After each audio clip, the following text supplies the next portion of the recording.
Mevsim kış, soğuk algınlığına yakalanma riski de bir hayli fazla. Bu dönemde özellikle çocuklar çok sık hastalanıyor. Hastalığı uzun sürede atlatamıyor. Bu noktada uzmanların tavsiyelerine kulak vermekte fayda var. Virüslerin sürekli ismi değişiyor ama etkiler hep aynı. Girdikleri vücuttan uzun süre çıkmıyorlar. Kış mevsiminde grip vakalarında artış yaşanıyor. Hastalık kişiden kişiye bulaşıyor ve salgın telaşı yaşatıyor. Uzmanlara göre ise bu mevsimde grip olmak çok normal. Son günlerde birçok çocuk hasta, aileler tedirgin. Domuz gribi aslında mevsim gribi. İnfluenza dediğimiz bir virüs yapmakta.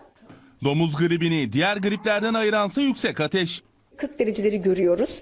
Aniden başlayan yoğun öksürük, müthiş bir iştahsızlık ve halsizlikle polikliniklerimize hastalarımız başvuruyor. 1 yaşın altındaki çocukları olan aileler daha dikkatli olmalı.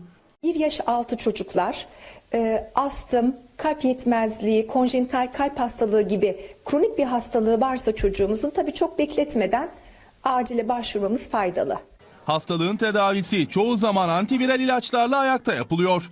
Ancak bazı vakalar farklı seyredebiliyor. Çok halsiz görünümdeyse, sıvı kaybı varsa, ateşini aile düşüremiyorsa veya bir havale öyküsü varsa yatırılarak takip etmek, yattığında da genelde 48 saat içinde yoluna girdiğini görüyoruz. Uzmanların virüs kapmamak için bazı önerileri var. Tabii öncelikle çok iyi el yıkama öneriyoruz.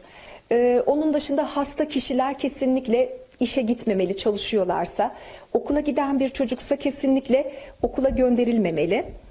Aynı zamanda kalabalık ortamlara, örneğin alışveriş merkezlerinin çok yoğun olduğu hafta sonu, hep baktığımda çok çocukların gezdirildiğini görüyorum ama kapalı ortamlarda fazla bulunmamak özellikle şu mevsimde çok önemli. Havalar soğumadan grip aşısı yaptırmakta alınabilecek önlemler arasında.